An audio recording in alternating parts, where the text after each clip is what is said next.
Assalamualaikum warahmatullahi wabarakatuh.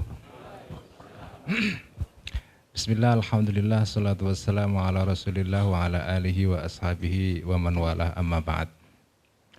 Ibu Omi Komariah yang saya hormati, Mas Wahyuni Nafis, Mas Rozi, dan terutama kepada Pak Ignas Kleden, dan kepada para hadirin dan hadirat, mukminin dan mukminat, kafirin dan kafirat.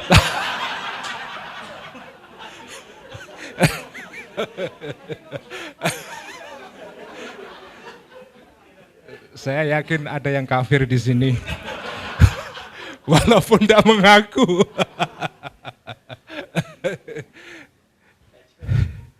Terima kasih untuk Nurholis Majid Society ya, yang membuat inisiatif yang bagi saya sangat bagus sekali untuk menerbitkan kembali buku Khazanah Intelektual Islam ini. Ini bagi saya usaha yang sangat mulia sekali, dengan alasan-alasan yang tadi sudah disebutkan oleh Pak Ignas Kleden ya. Nah, saya akan memberikan alasan lain kenapa buku ini penting diterbitkan, supaya saya meringankan beban Mas Wahyuni supaya tidak usah menjelaskan lagi. Jadi saya akan memberikan penjelasan secara personal berdasarkan pengalaman saya sendiri, kenapa buku ini layak diterbitkan ulang itu. Saya menganggap buku ini adalah salah satu karya terpenting ya, Cak Nur, karena ini ditulis pada saat Cak Nur itu masih belum disibukkan oleh dunia. Ya, dia masih berada di Gua Hira, yaitu waktu beliau masih kuliah di Chicago. Ya. Jadi saya anggap ini adalah karya yang agak sedikit berbau wahyu ini ya Pak. Karena ditulis di Gua Hira, sebelum Cak Nur turun ke dunia, mendirikan Para Madinah, dan disibukkan oleh perkara-perkara yang dalam filsafat itu disebut dengan juz'iyat ya. Dengan hal-hal yang sepele, yang tetek bengek dan segala macam. Cak Nur ketika itu hidup masih dengan kuliat ya. Dia masih kuliah di Chicago, tapi bukan saja kuliah dalam pengertian belajar, tapi kuliah dalam pengertian kuliah dalam filsafat Islam, yaitu yang dalam bahasa Inggris sekarang diterjemahkan sebagai the universal, ya. Sesuatu yang bersifat general. Nah, Cak Nur masih hidup pada periode itu, ya. Periode yang bagi saya sangat cemerlang. Nah, itu terlihat di dalam mukadimah buku ini. Saya sarankan Anda membaca kembali buku ini, terutama mukadimahnya. Karena mukadimah buku ini itu terus terang mengubah hidup saya. Jadi buku ini adalah bagi saya game changer ya. Mengubah cara pikir saya, cara pandang saya. Nah, saya membeli buku ini itu ketika saya masih di pesantren. Ya, makanya saya bilang ini adalah justifikasi penerbitan ulang buku Khazanah Intelektual Islam dari sudut pengalaman personal saya. Buku ini saya beli ini buku yang saya beli dulu. Ya, ini buku yang saya beli ketika masih di pesantren. Saya beli pada tahun 8, saya masih ada penanggalan lengkap. Tanggal 21 Desember tahun 85. Saya beli dengan harga Rp4.000. Ada semua ini, kolofonnya ini ada. Ya. Ini saya beli tahun 85 di sebuah toko milik orang Arab di kota kabupaten di daerah saya di Pati ya.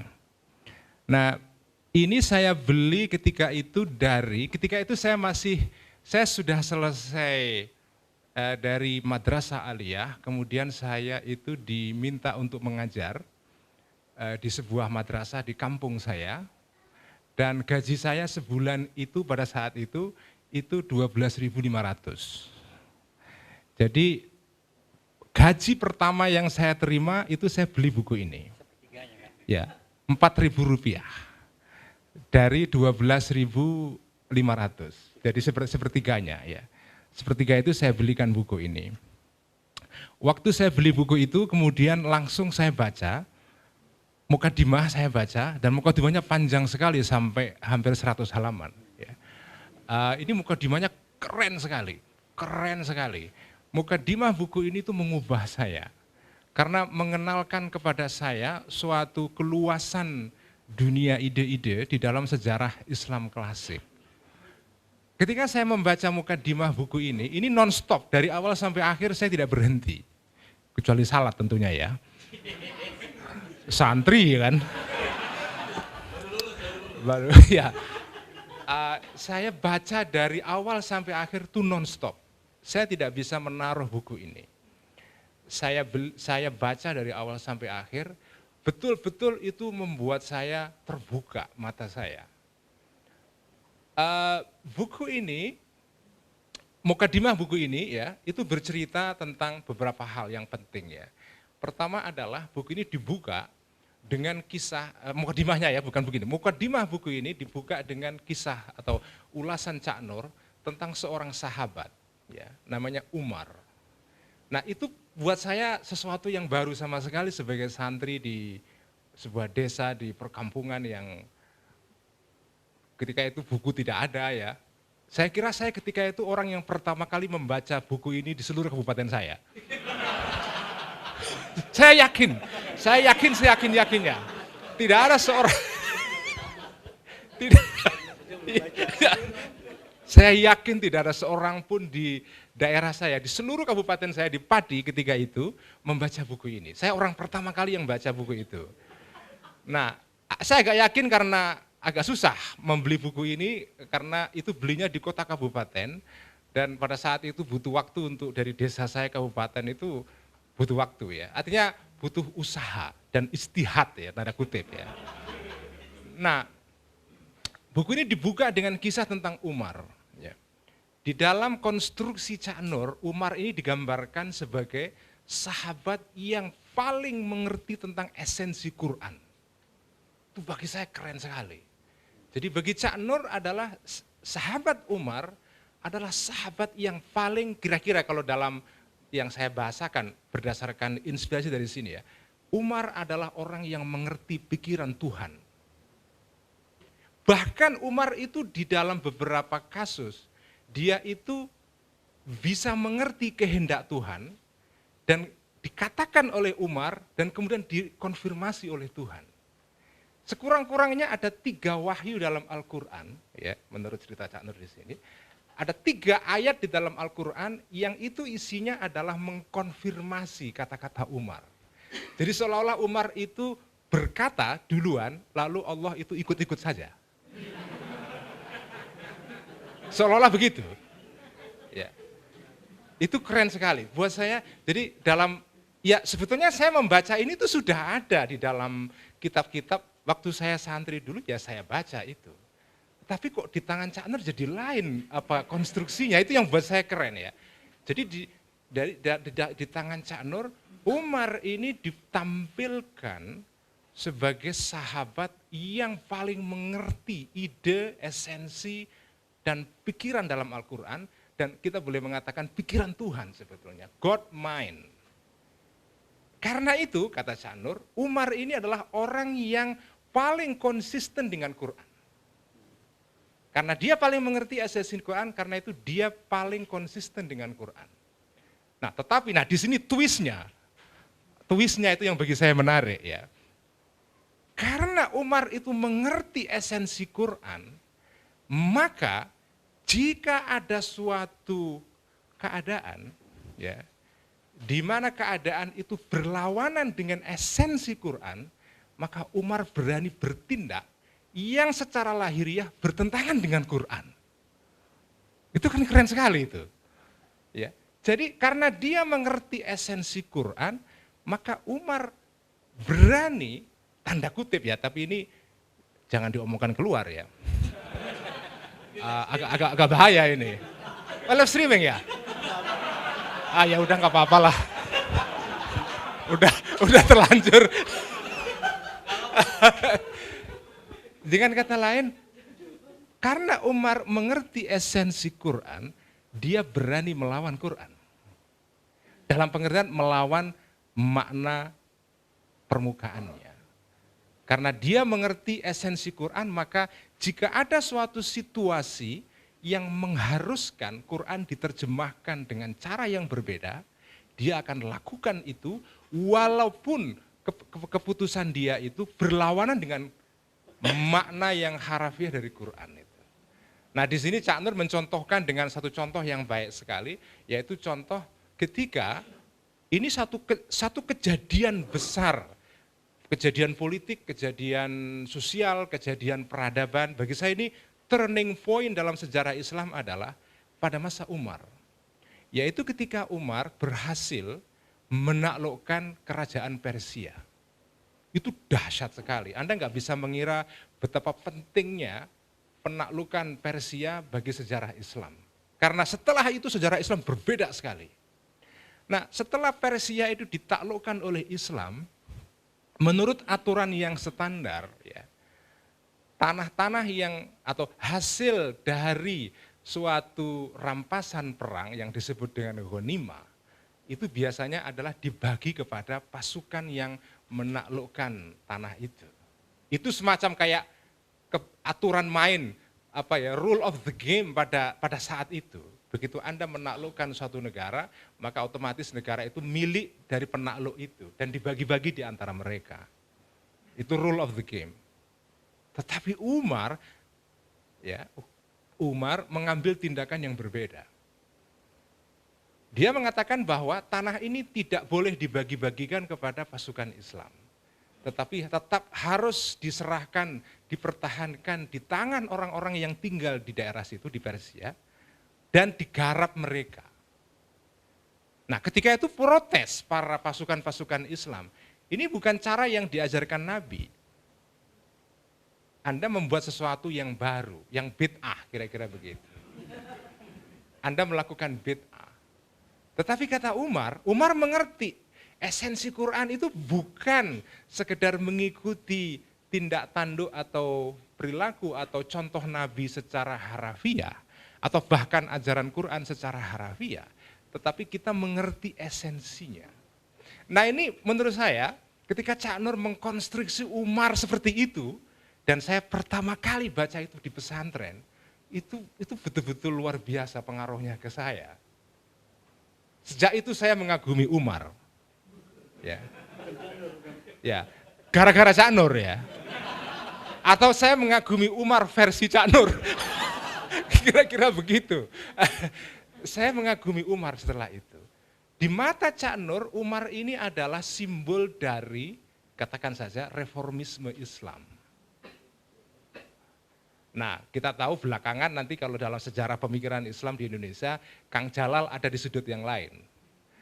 Ya, Kang Jalal tidak setuju dengan, maksudnya Jalaluddin Rahmat ya, dengan konstruksi ini. Tetapi yang menarik, Cak Nur sendiri sudah berkata dalam buku ini bahwa ini konstruksi Umar seperti ini, itu bukan konstruksi yang disepakati oleh semua orang. Dia juga membuka kemungkinan itu. Orang Syiah sudah pasti dia mengatakan itu tidak setuju dengan apa yang saya katakan ini.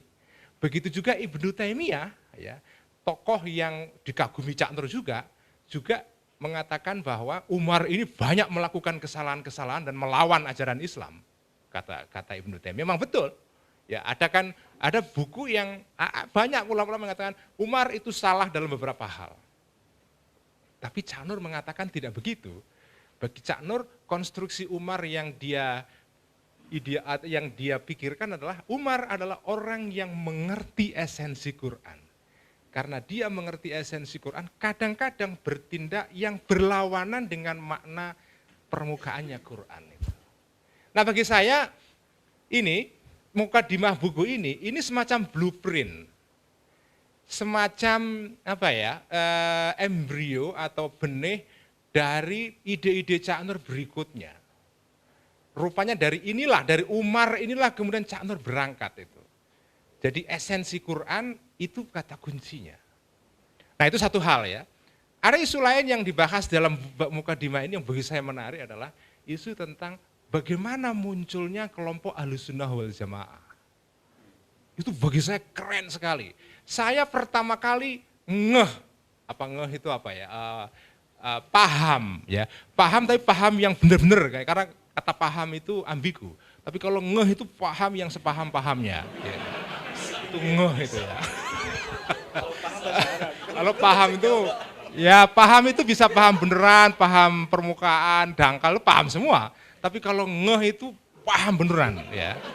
Itu ngeh itu ya. Saya baru ngeh ketika itu tentang pengertian Ahlussunnah wal Jamaah.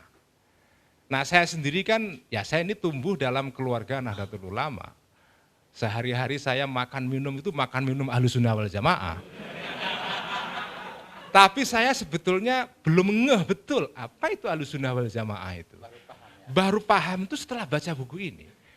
Dan terus terang belakangan ketika saya kuliah di Jakarta, saya kemudian masuk PMI, saya itu menjadi salah satu penceramah unggulan, kira-kira gitu, untuk pengkaderan isu-isu, untuk mata pengkaderan atau tema, ya subjek tentang sejarah Ahlussunnah wal Jamaah. Dan itu terus terang berkat buku ini. Nah, apa pengertian Ahlussunnah wal Jamaah dalam pengertian Cak Nur ini? Ini menarik sekali. Orang yang bertanggung jawab untuk memunculkan atau meletakkan dasar-dasar tradisi Ahlussunnah wal Jamaah itu juga Umar, tapi Umar yang lain. Ya, jadi Umar tadi yang pertama adalah sumber atau inspirasi Cak Nur untuk reformisme, gagasan reformis ya. Nah ini ada Umar kedua, yaitu bukan Umar tapi anaknya Sayyidina Umar namanya Abdullah bin Umar. Nah, dalam konstruksi Cak Nur ini menarik sekali. Dalam konstruksi Cak Nur, Abdullah bin Umar, anaknya Sayyidina Umar, termasuk sahabat yang paling banyak meriwayatkan hadis ya, Abdullah bin Umar.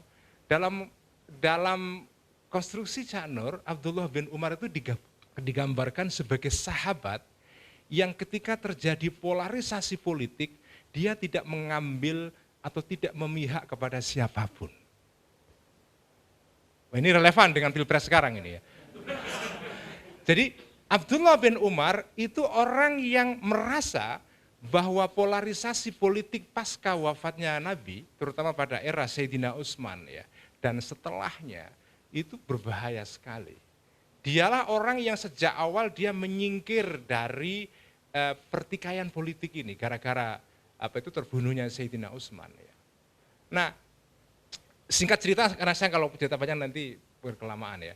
Singkat cerita adalah, di dalam konstruksi Cak Nur, Ahlussunnah wal Jamaah itu memang suatu kelompok yang sejak awal itu fokusnya adalah menghindari pertikaian politik dan memusatkan diri kepada upaya untuk membangun kehidupan umat yang relatif lebih terjaga kesatuannya, karena mereka tidak terjatuh di dalam polarisasi itu. Jadi Ahlussunnah wal Jamaah adalah kelompok yang sejak awal dia memang tidak mau terlalu ikut di dalam pertikaian politik. Ketika itu pertikaian politik adalah antara dua kubu besar, kubu Ali dan kubu Muawiyah. Nah, dua-duanya pertikaian ini itu pertikaian yang tidak sehat bagi kehidupan sosial umat Islam itu. Itulah kata jamaah itu. Bagi Cak Nur, kata kunci di dalam Ahlussunnah wal Jamaah adalah jamaahnya. Ya, jamaahnya, yaitu kesatuan umat yang tidak boleh dikorbankan karena pertikaian politik itu. Nah, yang menarik kata Cak Nur, ini bagi saya penting sekali. Ahlussunnah wal Jamaah itu sebetulnya hatinya itu bersama dengan Ali. Dari awal itu. Itu disimbolkan oleh tokoh Umar yang lain, yaitu Umar bin Abdul Aziz. Salah satu khalifah di dalam kerajaan dinasti Bani Umayyah. Nah, Umar bin Abdul Aziz itu kan kalau kita baca ceramah-ceramah Cak Nur dan seringkali beliau mengatakan, Umar bin Abdul Aziz punya peran besar dalam sejarah Islam karena dialah yang mengakhiri praktek yang ketika itu dijadikan sebagai semacam kode atau ciri khas di dalam negara dinasti Umayyah, yaitu memaki, ya, sabbu Ali, yaitu memaki Sayyidina Ali. Jadi ketika itu aturan mainnya, protapnya di dalam khutbah Jumat itu harus mengandung satu kalimat untuk memaki dan mencerca Sayyidina Ali. Ya. Kalau khutbah tidak ada poin itu khotibnya dipecat. Ya. Jadi harus ada unsur sabbu Ali, mencerca Sayyidina. Jadi sabbu aliyin alal manabir itu istilah dalam sejarah Islam, ya. Jadi kita pernah mengalami satu fase gelap dalam sejarah kita di mana khutbah Jumat itu menjadi arena politik. Jadi jangan dikira politisasi mimbar itu sekarang aja, dari dulu sudah ada. Zaman Sayyidina, zaman Bani Umayyah itu ekstrim sekali. Bukan saja itu menjadi semacam tindakan-tindakan personal para khatibnya, itu kebijakan resmi negara. Kamu kalau khutbah Jumat harus mengandung unsur ini. Kamu harus mencaci Sayyidina Ali dengan kata yang seburuk-buruknya. Nah, Umar bin Abdul Aziz itu khalifah di dalam dinasti Umayyah ini yang mengakhiri protap ini, tradisi ini. Stop, no, ini nggak boleh ini. Karena itu disebut oleh para sejarawan Islam, ini khalifah di dalam Bani Umayyah yang paling adil, yang paling baik, meskipun kekuasaannya berlangsung cuma sebentar sekali, meninggal cepat. Ya. Nah, kata Syekh Cak Nur, inilah ciri Ahlussunnah wal Jamaah. Jadi sebetulnya hatinya itu bersama Ali. Dicontohkan oleh Khalifah Umar bin Abdul Aziz ini, menyetop praktek memaki Ali di dalam mimbar-mimbar Jumat. Tetapi secara politik tidak mau terlibat di dalam pertikaian antara Muawiyah dan Ali. Secara politik, Ahlussunnah wal Jamaah tidak mau mengikuti politiknya orang-orang Syiah atau orang-orang yang mendukung Sayyidina Ali, juga tidak mau serta-merta mendukung secara membabi buta Umayyah atau Muawiyah itu, ya. Di tengah-tengah. Karena ciri khas Ahlussunnah wal Jamaah adalah menghindari pertikaian dan lebih fokusnya adalah menjaga kesatuan umat itu. Nah, itu konstruksi ini buat saya itu ketika saya baca pertama kali di pesantren itu keren sekali. Nah, bagian ketiga, saya cerita ini karena ini punya makna secara personal. Saya bisa cerita isi yang lain ya, tapi itu terlalu rumit. Anda nggak usah lah, Anda yang baca saya aja, Anda nggak usah baca. Itu berat.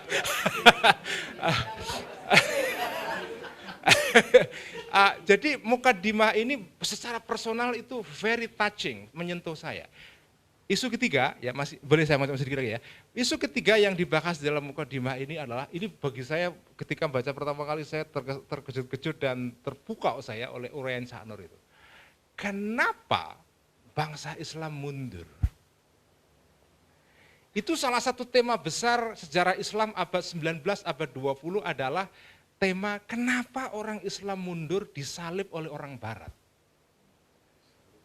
Bukan disalib dalam pengertian cross ya Pak, disalib itu maksudnya dilewati, itu. Disalib dengan P bukan B loh ya, disalib ya, disalib pakai P. Kenapa orang Islam disalib oleh orang-orang Barat? Yang itu disimbolkan dalam bukunya Syakib Arsalan, salah seorang birokrat di dalam dinasti Bani Utsmani ya, dari Syria, dia orang Kurdi. Dia nulis buku judulnya Limadza ta'akhkharul muslimuna wa taqaddama ghairuhum. Kenapa orang-orang Islam terbelakang, yang lain-lain yaitu orang Barat maksudnya, itu maju. Itu pertanyaan yang mind boggling ketika itu, mengganggu orang Islam. Kita ini kan pembawa agama yang benar, wahyu yang benar. Kok kita kalah? Gimana ini penjelasannya? Nah, Cak Nur menjawab masalah ini. Uraiannya panjang sekali, monggo silakan baca sendiri. Tapi intinya Cak Nur mengutip penjelasan yang ditulis oleh Hodgson, Marshall G. Hodgson. Ini Marshall G. Hodgson ini juga penting karena itulah buku ini memperkenalkan saya pertama kali kepada bukunya Hodgson ini, The Venture of Islam. Yang ketika saya di pondok itu mimpi, kapan saya bisa beli buku ini ya? Itu saya mimpi sekali dan baru tercapai setelah sekarang ada buku PDF gratisan. mengangkat sejarah Islam bukan sebagai sejarah partikular, yaitu sejarah Islam sendiri, tapi bagian dari sejarah dunia yang setara dengan sejarah Romawi, sejarah Yunani, sejarah Persia, sejarah Cina, itu adalah Hodgson. Nah, Cak Nur itu terkagum-kagum dengan Hodgson, dan Hodgson dalam bukunya The Venture of Islam, jilid pertama, bagian pembukaan, ya, saya nggak hafal apa itu halamannya, nanti kayak Pak Muksid nanti kalau saya sebutkan halamannya. Hodgson itu menjelaskan dengan cukup bagus sekali. Kenapa bangsa Islam, bukan Hodgson, Cak Nur mengutip Hodgson, dia mengatakan kenapa bangsa Islam itu mundur. Salah satu penjelasannya adalah ditemukannya peradaban teknik. Itu kata Hodgson, yang itu dipinjam oleh Cak Nur. Tekniklah yang kemudian membuat bangsa barat itu mengalami kemajuan eksponensial, meninggalkan bangsa-bangsa yang lain. Padahal sebetulnya di dalam sejarah Islam itu ada syarat-syarat kemajuan yang jauh lebih baik daripada di barat. Tapi di barat ada satu peradaban teknik yang membuat mereka maju luar biasa. Saya nggak akan berpanjang-panjang, itu cerita personal saya tentang buku Khazanah Intelektual Islam dan baru mukadimahnya. Ya, isinya nanti kita bahas lain kali ya, kalau ada kesempatan ya. Terima kasih atas sekali lagi kepada Nurholis Society yang sudah menerbitkan ulang buku ini, dan saya anjurkan kalian semua terutama yang generasi milenial ini, kalau saya kan generasi pasca kolonial apa ya, membaca buku ini karena saya yakin ya kalau Anda baca mukadimah buku ini mengantarkan Anda kepada suatu dunia yang bagi saya sangat-sangat menarik sekali. Ya. Terima kasih. Assalamualaikum warahmatullahi wabarakatuh. Terima kasih. Jadi pembahasan selanjutnya di pengajian Ihya ya. Oke. Selanjutnya kita persilakan Pak Nafis.